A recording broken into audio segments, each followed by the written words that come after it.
Bismillahirrahmanirrahim. Assalamualaikum warahmatullahi wabarakatuh. Alhamdulillahi rabbil alamin. Alhamdulillahilladzi anzala as-sakinata fi qulubil mu'minina liyazdadu imanan ma'a imanihim. Asyhadu an la ilaha illallah wahdahu la syarikalah wa asyhadu anna Muhammadan abduhu wa rasuluh. Allahumma salli wa sallim ala rasulillahil karim sayyidina wa syafi'ina wa maulana Muhammadin sallallahu alaihi wasallam wa ala alihi wa ashabihi wa man tabi'ahum bi ihsanin ila yaumiddin. Rabbi a'udzubika min hamadzatis syayatin wa a'udzubika rabbi ay yahdurun. Subhanaka la ilma lana illa ma 'allamtana innaka antal alimul hakim. La haula wa la quwata illa billahil aliyyil azim. Hadirin teman-teman sekalian remisya yang dirahmati Allah, apa kabar semuanya malam ini? Sehat? Oh, suaranya kurang kenceng. Coba yang ikhwan. Ikhwan, apa kabar malam ini? Alhamdulillah. Akhwat, apa kabar malam ini? Alhamdulillah. Alhamdulillah, segala puji bagi Allah. Segala bentuk syukur kita panjatkan kepada Allah. Malam ini Allah yang melembutkan hati kita. Allah yang meringankan langkah kita. Allah yang memudahkan urusan kita. Yang pada kesempatan kali ini Allah menghadirkan kita ke tempat ini. Mudah-mudahan semua langkah teman-teman datang ke tempat ini menggugurkan dosa yang pernah kita lakukan. Selain itu, juga kita berharap kepada Allah, mudah-mudahan siapapun di antara teman-teman sekalian yang barangkali malam ini sedang punya persoalan dalam hidupnya, sedang punya masalah, sedang gelisah hatinya, sedang ada sesuatu yang rumit yang sedang dipikirkan dalam pikirannya, mudah-mudahan dengan hadirnya ke masjid, duduk di majelis ilmu, di majelis ta'lim, semoga ini adalah cara kita untuk mengundang pertolongan Allah Subhanahu wa ta'ala. Karena Ahilman sangat yakin di antara tempat yang paling baik untuk mengundang pertolongan Allah adalah masjid. Bukankah kalau kita masuk ke dalam masjid, kemudian berdoa dengan kalimat Allahumma ftahli abwaba rahmatik. Ya Allah, bukakan untukku pintu-pintu rahmat, pintu-pintu kasih sayangmu, pintu-pintu cintamu, pintu-pintu jalan keluar atas semua kesulitan yang sedang aku hadapi, ya Rabb. Maka teman-teman sekalian, kalau sudah masuk ke dalam masjid, kemudian duduk di masjid, taklim di masjid, atau sebelumnya sholat di masjid, maka jangan sia-siakan kesempatan duduk di masjid kita, kecuali yang keluar di lisan kita adalah kata-kata yang baik. Prasangka yang ada di hati kita, prasangka yang baik. Lisan berkata baik, prasangka baik, pikiran baik. Kenapa? Karena Allahu Akbar. Hakikatnya mungkin yang hadir malam ini 100, 200, tapi di dalam majelis ilmu seperti ini ribuan malaikat hadir bersama dengan kita. Maka ini kalau dilihat dari wajahnya hampir sama semua. Wajah-wajah banyak masalah kelihatannya. Halo, betul tidak? Punten ya, mohon maaf jangan tersinggung. Mudah-mudahan ini Maya, kita tuh kalau dikasih masalah, jangan memandang masalah itu sesuatu yang buruk. Belum tentu. Kadang, masalah yang dihadirkan dalam kehidupan kita itu adalah cara Allah menitipkan pesan cintanya kepada hamba. Jadi kalau teman-teman hari ini sedang disapa dengan masalah, dengan ujian, dengan musibah, dengan cobaan, kita harus melihatnya dari angle bisa jadi Allah sedang rindu sama kita. Bisa jadi Allah sedang ingin menyapa kita. Karena biasanya manusia itu bisa lebih mendekat taat kepada Allah ketika sedang dikasih masalah. Betul apa enggak? Setuju nggak kira-kira? Bukankah kalau sedang punya masalah, sujud kita lebih lama? Bukankah kalau sedang punya masalah, sholat kita lebih khusyuk? Bukankah kalau sedang punya masalah, doa kita lebih panjang? Betul apa enggak? Makanya kata Nabi Shallallahu Alaihi Wasallam dalam sebuah hadisnya, man yuridillahu bihi khairan yusiba minhu. Barang siapa yang diinginkan oleh Allah mendapatkan kebaikan, menjadi baik, maka di antara cirinya adalah yusiba minhu. Allah akan hadirkan ujian dalam hidupnya. Allah akan hadirkan sesuatu yang mungkin berat dalam kehidupan kita. Maka oleh karena itu teman-teman sekalian, jika di tengah kondisi pandemi ini, di tengah kondisi yang mungkin sulit ini, tapi teman-teman masih dimudahkan untuk mendekat taat kepada Allah, maka pegang baik-baik kalimat ini. Teman-teman sedang dicintai dan disayang oleh Allah Subhanahu wa taala. Sedang dirindukan oleh Allah Subhanahu wa taala. Maka oleh karena itu di awal pertemuan ini Hilman ingin menyemangati teman-teman, ingin kasih booster sama teman-teman. Jangan terlalu lama dalam sesuatu yang menggelisahkan dalam hati kita. Karena jika dengan keadaan hati yang gelisah itu kemudian teman-teman bisa mendekat taat kepada Allah, maka di situ ada kebaikan yang terpendam. Ada hikmah di balik musibah. Siapa orang yang bisa menangkap hikmah di balik musibah adalah dia yang saat ditimpa dengan musibah, kemudian tidak ada jalan yang dia cari kecuali semakin taat sama Allah. Makanya mohon maaf ya, kalau dengan virus corona, kalau dengan virus COVID-19, dengan keadaan hidup kita yang saat ini mungkin sulit, ya, dan dengan keadaan yang sulit ini, tapi tidak membuat kita semakin dekat dengan Allah, maka butuh cara apa lagi? Yang harus Allah hadirkan kepada kita untuk mengingatkan kita semakin taat mendekat kepada Allah Subhanahu wa taala. Maka mudah-mudahan sepulang dari sini hati yang sedang gelisah berubah menjadi hati yang dipenuhi dengan kebahagiaan.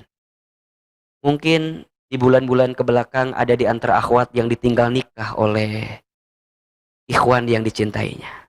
Ada apa enggak? Gak salah lagi ya. Mungkin ada. Atau mungkin ada di antara ikhwan yang sudah berharap dengan si A, si B, tapi ternyata akhwat itu pergi meninggalkan kita. Karena laki-laki itu lebih meyakinkan dibanding kita. Kita mungkin madesu terus, masa depan suram. Ya, ada aja alasannya. Dulu nggak datang-datang karena belum ada uangnya. Tahun ini belum ada karena pandemi katanya. Padahal kan harusnya pandemi itu jadi efisiensi budget ya.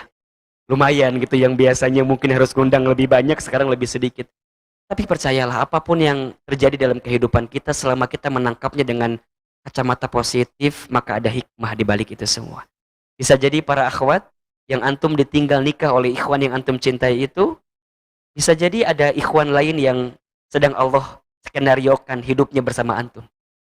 Gak usah jauh-jauh, tinggal pilih mau tirai yang mana yang ada di sini. Mungkin gitu ya. Sama juga barangkali antum ikhwan. Kalau barangkali akhwat itu pergi meninggalkan kita, mungkin Allah sedang siapkan akhwat yang mampu menerima kita apa adanya gitu. Dibanding dia yang mungkin selama ini banyak mintanya kepada kita. Selalulah melihat sesuatu dari kacamata positif, karena jika itu yang kita lihat, maka kebaikan pun yang akan kita dapatkan dalam kehidupan ini. Allahu Akbar walillahilham. Malam ini kita akan bahas tentang satu tema yang menarik. Judulnya adalah indah pada waktunya.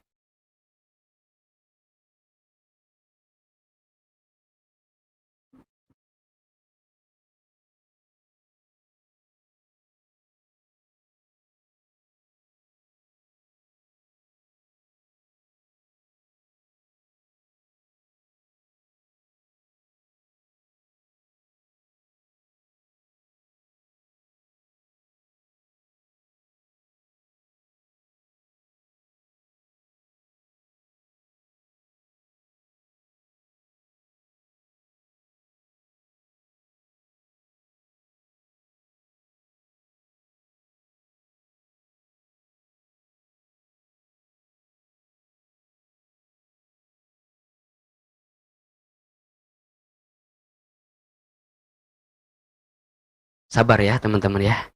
Ini juga sama nikmat ya. Nikmat nunggu berarti namanya.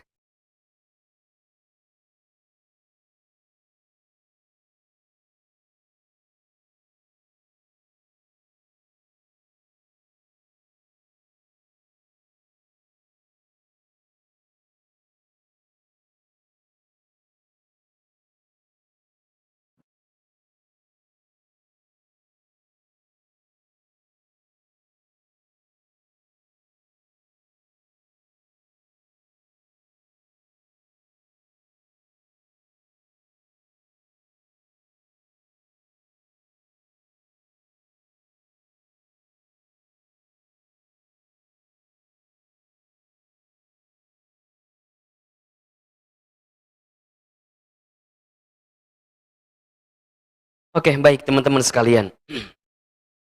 Kita akan bicara tentang waktu. Bicara waktu, di dalam Al-Quran ada satu ayat yang Allah Subhanahu wa Ta'ala ingatkan kita tentang urusan waktu. Surat apa namanya? Surat apa? Al-Asr. Boleh dibuka suratnya? Surat Al-Asr. Insya Allah teman-teman sih sudah pada hafal sebenarnya ayat ini ya. Kelihatan dari wajahnya. Memang kalau teman-teman remisya ini Al-Quran tuh di luar kepala semua sih.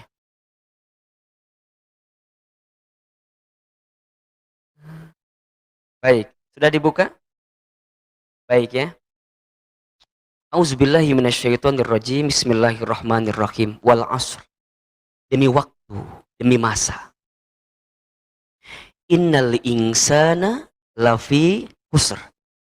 Sesungguhnya manusia sungguh pasti berada dalam kerugian. Kita ini semua oleh Allah diberikan zona waktu masing-masing. Ahilman hari ini usianya 30 tahun misalnya. Teman-teman ada yang 20 tahun, ada yang 25 tahun. Ada yang dengan usia-usia yang Allah hadirkan dalam hidupnya. Itu adalah zona waktu yang Allah berikan kepada kita. Dari setiap zona waktu itu, kata Allah, sesungguhnya manusia berada dalam kerugian. Sekarang teman-teman coba merenung. Kalau teman-teman bisnis, kalau teman-teman dagang, maunya untung atau rugi? Pasti jawabannya adalah untung. Dalam hidup, tentu kita juga ingin mendapatkan keuntungan. Tapi sayang, di ayat kedua ini, Allah sampaikan kepada kita, sesungguhnya kita ini semua rugi dengan waktu yang kita miliki. Coba ini mah, kalau ada pertanyaan ya. Kalau seandainya ayat ini ditutup sampai ayat kedua, ya, dan ternyata manusia berada dalam kerugian, coba Ahilman tanya, teman-teman mending minta waktu hidupnya panjang atau mendingan pendek? Panjang atau pendek? Mending sebentar atau lama? Sebentar. Rugi. Untuk apa? Kalau hidup kita rugi kan? Betul apa enggak? Tapi alhamdulillah dilanjutkan ayatnya, enggak sampai di situ. Apa kata Allah? Ada kok di antara kalian, di antara manusia yang dikasih waktu oleh Allah, kemudian dia tidak menjadi orang yang rugi. Ahilman, siapa mereka? Ada 4 golongan ya. Illa kecuali alladzina amanu, orang-orang yang beriman. 2, wa amilus solihat, orang-orang yang beramal soleh. 3, wa tawassaw bil haq, orang yang mau menasehati dalam kebaikan dan kebenaran.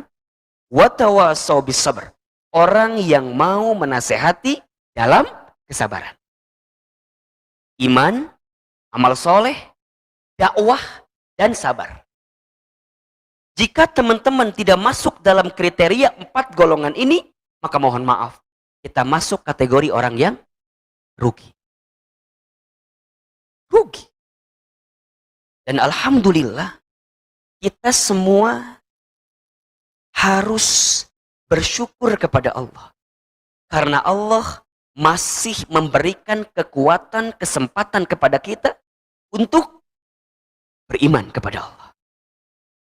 Di hati ini masih ada getaran energi iman kepada Allah. Iman itu apa, Hilman? Iman itu meyakini dengan hatinya, mengucapkan dengan lisannya, dan membuktikan dengan amal perbuatannya. Itu iman. Orang beriman adalah orang yang akan senantiasa percaya diri menghadapi setiap skenario hidup dalam keseharian. Kenapa? Karena dia punya iman. Kalau dia tidak punya iman, maka dia akan dibuat lemah keadaan. Yang membuat kita kuat, yang membuat kita ini tegar Presiden Remisa ya. Yang membuat kita yakin gitu, yang membuat kita mau melangkah, itu karena ada iman. Coba Ahilman tanya, teman-teman malam-malam datang ke tempat ini, kalau nggak ada iman, malas nggak kira-kira? Malas Ustadz, capek Ahilman. Iya, tapi karena ada iman. Di hatinya ada iman, di lisannya ada iman, di dalam perbuatannya ada iman. Maka dia melangkah ke tempat yang dia inginkan, itu berupa kebaikan karena ada iman. Iman itu yang meyakini. Segala aktivitas kita, kalau tidak menggunakan iman, maka menjadi rugi. Teman-teman bekerja. Kalau teman-teman bekerja, tidak menghadirkan iman dalam pekerjaan itu, maksudnya tidak percaya kepada Allah, tidak yakin kepada Allah, maka kita akan sia-sia menjalaninya. Punten mohon maaf. Teman-teman yang bekerja, Ahilman pastikan ya, jangan bekerja hanya sekedar mencari gaji, mencari salary saja. Kalau teman-teman bekerja, niatnya hanya untuk mendapatkan gaji, salary, maka apa bedanya dengan orang yang tidak beriman? Mereka sama atau tidak? Sama kan? Tanggal 25 gajian misalnya. Tanggal 1 gajian dan segala macamnya. Terus teman-teman juga sama demikian. Lantas bedanya apa kita dengan orang yang tidak beriman?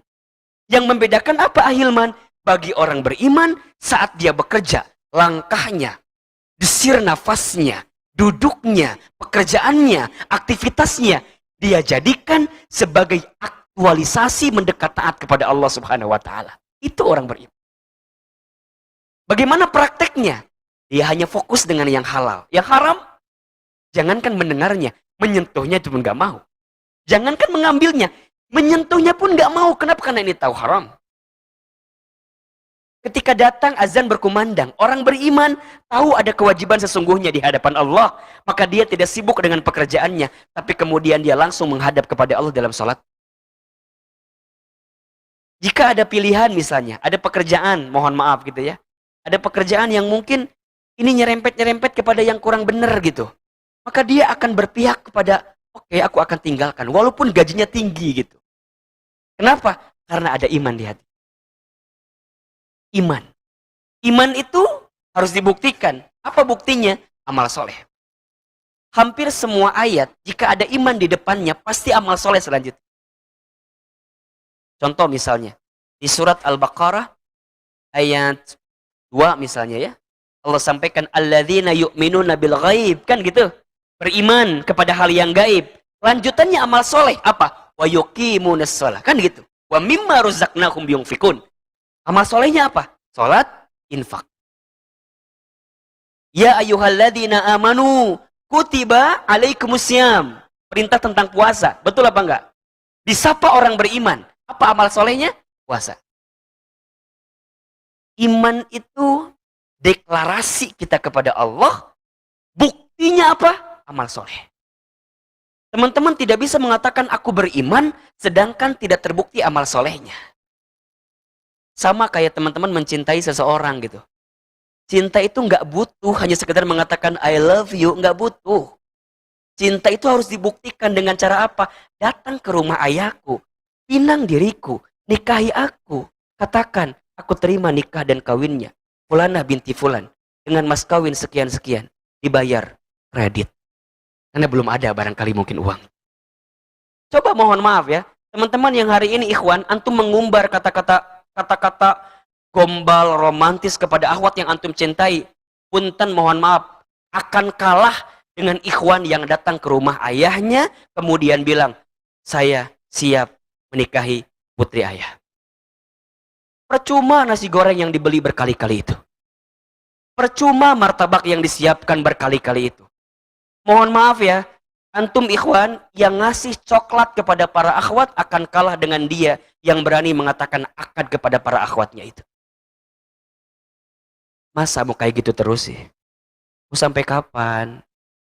Kan saldo antum juga limited kan? Mau neraktirin tiap malam, tiap kan juga kan sulit barangkali gitu. Sama, iman buktinya apa? Amal soleh. Sholat kita, bacaan Quran kita, zikir kita, itu bentuk amal soleh kita. Nah sampai di situ, watawasau bil haq adalah mereka yang mau menasehati dalam kebaikan dan kebenaran. Teman-teman sekalian, kita ini manusia, makhluk yang lemah banyak salah. Betul apa enggak? Betul apa enggak? Kalau teman-teman tidak punya salah, atau merasa tidak punya salah, berarti teman-teman apa? Malaikat. Malaikat. Teman-teman tuh manusia. Manusia itu punya potensi salah. Tapi juga teman-teman gak akan salah selamanya. Karena teman-teman bukan syaitan. Kalau teman-teman salah seluruhnya berarti apa? Syaitan. Teman-teman tuh di tengah-tengah. Ada potensi berbuat baik, ada potensi berbuat buruk. Fa'allahamaha fujuraha wa taqwaha. Qad aflaha man zakkaha wa qad khaba man dassaha. Ada fujur, ada takwa. Beruntunglah orang yang mensucikannya, merugilah orang yang mengotori. Maka butuh apa? Butuh dicas, butuh diingetin, butuh dikasih tahu, butuh dinasehatin. Itu manusia. Makanya kalau teman-teman sedang berbuat hilang, berbuat salah, butuh untuk berdiri kembali, itu butuh dicas, butuh diingat. Makanya datang taklim, datang ngaji gitu loh. Tapi ahilman, gak mudah ya ternyata nasihatin orang itu. Gak mudah ya ahilman nerima nasihat orang itu. Iya, maka lihat ujung ayatnya. Watawasau bis sabar. Butuh kesabaran. Ini rumus yang barangkali harus teman-teman pahami bahwa setiap manusia punya waktu masing-masing. Jika teman-teman diberikan waktu oleh Allah, tetapi teman-teman tidak mampu menjalani waktu itu dengan baik, dengan beriman, dengan amal soleh, dengan watawasau bil haq, dengan watawasau bis sabar, maka teman-teman menjadi golongan yang rugi. Nah, pertanyaan selanjutnya. Ahilman, tapi kan kita itu seringkali kita mengeluhkan tentang nasib yang tidak bersahabat dengan kita. Ada barangkali di antara teman-teman yang punya rencana tapi tidak tercapai. Ada barangkali di antara teman-teman yang sedang punya keadaan, memilukan keadaannya. Atau ada di antara teman-teman yang sedang berjuang, melelahkan tapi tidak menuai hasil yang diinginkan. Ada nggak yang begitu? Sudah mengejar tapi kejarannya nggak sampai. Sudah berjuang tapi perjuangannya seakan sia-sia. Jika itu yang terjadi, biasanya sikap apa yang keluar? Mengeluh, betul nggak? Gelisah, resah, galau, meracau, menyalahkan keadaan. Kok bisa begini sih? Kok bisa begini sih? Padahal kan gitu ya. Sering nggak ngomong kayak gitu tuh? Sering nggak tuh? Ahilman, saya sudah selesai kuliah tapi belum dapat kerjaan. Padahal waktu di kuliahan aku itu termasuk mahasiswa yang bagus. IPK aku juga dulu gede loh. Berapa? 2,1 gitu. Kenapa ya gitu? Sering nggak teman-teman tuh ngomong kayak gitu loh? Kenapa sih gitu? Kok belum dapat kerjaan juga ya? Atau misalnya ada di antara teman-teman satu angkatan sudah nikah semua. Terus teman-teman, kok aku belum nikah juga ya? Padahal dibanding teman aku, dilihat dari casing makanya bagusan aku deh gitu. Tapi kenapa sih gitu loh? Padahal, balik lagi tuh. Kalimat yang keluar apa? Padahal Betul apa enggak? Teman-teman ikhwan antum juga kadang-kadang seringkali berkata-kata begitu. Kayaknya aku sudah berkorban banyak deh. Salah aku tuh apa sih? Kan gitu tuh. Kenapa dia baru kenal sama laki-laki yang baru itu, kok langsung bisa berpaling gitu ya? Padahal aku kan yang antar jemput selama ini.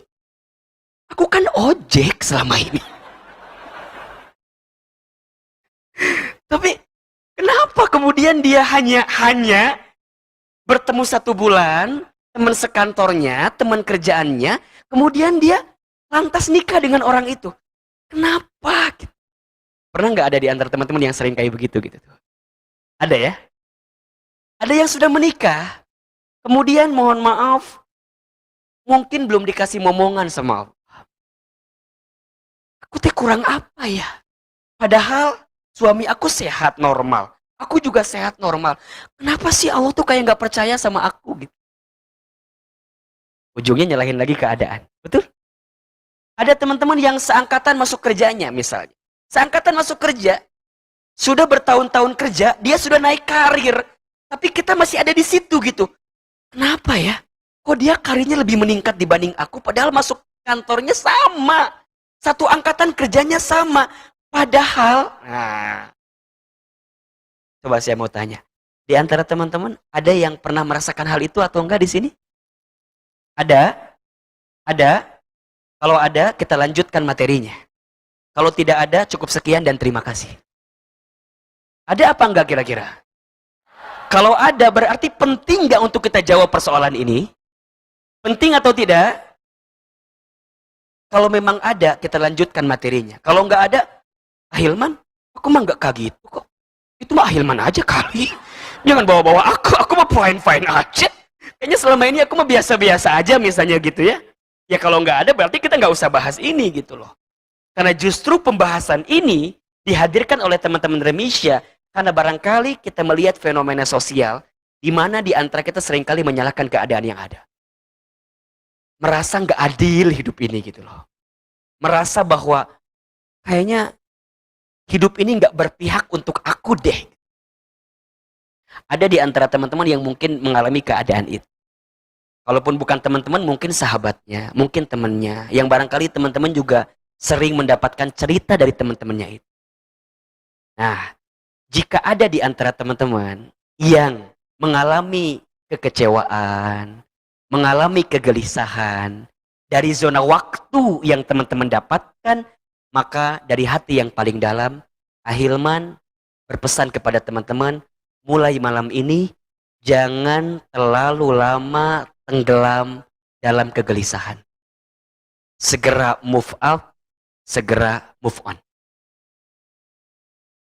Tapi kan Ahilman, manusia itu kan wajar kalau gelisah. Wajar. Memang sifat manusia itu gelisah. Ada di surat Al-Ma'arij ayat 19 sampai 21 misalnya. Kata Allah, innal insana, sesungguhnya manusia itu khuliqa, diciptakan halu'a, dengan keluh kesah lagi kikir. Idza massahu syarru jazu'a wa idza massahu khairu manu'a. Apabila ia ditimpa kesulitan, ia berkeluh kesah. Apabila ia mendapat kebaikan, maka ia kikir. Wajar gelisah itu. Boleh gelisah itu. Yang tidak boleh apa? Berlebihan dalam kegelisahan.